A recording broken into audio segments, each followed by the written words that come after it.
About a month ago today, I sat on the edge of my hospital bed, and I asked myself the simple question, why? I had worked for years to be where I was, a young social activist who co-created 2 successful nonprofit organizations, a good student, an even better friend, and a girl who never lacked positivity nor energy. I asked myself why I had ignored what was going on in my head for so long simply to maintain this reputation. I had already accomplished so much in my life when strange things began happening to me. When even though I was incredibly academically motivated in the past, I couldn't seem to do homework. And I removed myself from friends, and I didn't answer my phone for a week, and I refused to go to school, and getting out of bed in the morning seemed impossible. Now, looking back, I realized that I had to redefine what success was.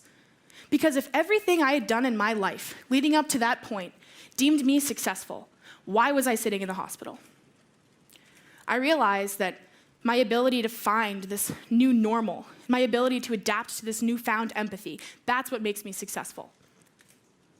Being diagnosed with clinical depression is what it took for me to realize what success was.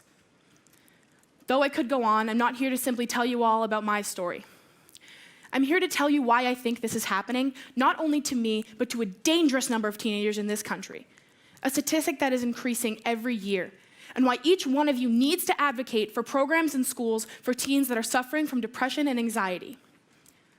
Depression in our society is not obvious when walking down the street or the hallway, but simply open your laptops, your smartphones, your tablets, and do maybe one Google search, and you will be blown away. After my one Google search, I found that after a study conducted in this spring, 1.6 million Tumblr blogs were examined, and of those, 200,000 contained pictures, videos, and text posts of teenagers hurting themselves due to depression. Is it because we now have the technology to express an ever-present feeling, or is it something greater? Is it just a coincidence that school systems and standardized tests, they're getting harder, and college acceptance rates are going down, and the pressures to be a stereotypical man or woman are everywhere? Is it possible that this society, is the thing responsible for the increase in a disease that is more than capable of killing? And we don't talk about it much, because it's often deemed a phase, or hormones, or being over-emotional. Oftentimes, conversations regarding mental illnesses, such as depression, result in words being thrown around that are nearly irrelevant. Depression is not the emotion sadness. Depression is a state of being below neutrality. Sadness is an emotion that comes and goes just as happiness does. My biggest pet peeve is when someone comes up to you and says something along the lines of, "I'm sorry, I was just depressed earlier. I'm so depressed right now." Depression does not just come and go, it's there. And it is the 3rd largest cause of death among teenagers in this country.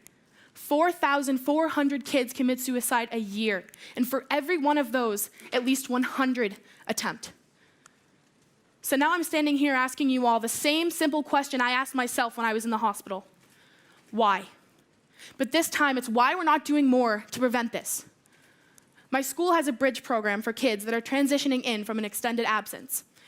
Many of us have suffered from severe depression and severe anxiety, and many of us say that the program has saved our lives because it puts our mental health first. How can we be expected to be successful in life and go to a good college and have a good career if the pressure is too overwhelming and we don't even finish high school? Bridge talks to our parents, our teachers, anyone we need to know what is going on in order to help us cope. The Bridge team consists of an academic coordinator who has the weirdest taste in music, like this guy is either listening to Bob Marley or like tribal music, there's really no in between. We have a mental health specialist who was obsessed with Mini Butterfingers, an intern who is insanely good at bananagrams, and another intern who, though is very smart and goes to Harvard, has yet to advance past 2 songs on the guitar this year. But even so, these 4 people have become a both necessary and life-changing asset in mine and other Bridge students' lives. I'm here today to ask you all a quick favor to advocate to schools, advocate to your school boards for these programs. Because when I was in the mental hospital, I met a girl, we can call her Jane, and Jane had been there for weeks, and I had never met someone who understood what I was going through. And though I thought that she felt the exact same pain, had the exact same fear as me, she had been there for weeks, it was her 3rd hospitalization, and her school had no support for her. I told her about Bridge, and she was blown away that something like that existed. We shouldn't have to wait for these statistics to get higher and the number of teens to skyrocket. Because if we have the power to raise $100 million in a month for ALS, we have the power to advocate to schools for programs.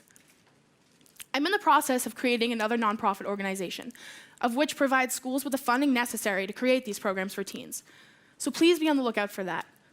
But in the meantime, if you don't have depression or you don't know anyone who does, advocate for the 10 to 15% of our society that is suffering from this disease.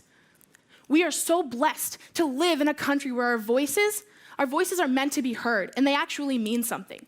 So if just some of you who listen to me talk today advocate to your school boards and you beg, plead, demand that programs are set up, and maybe you start a petition and it's for school-funded support, whatever you do, just do something, the impact will be life-changing.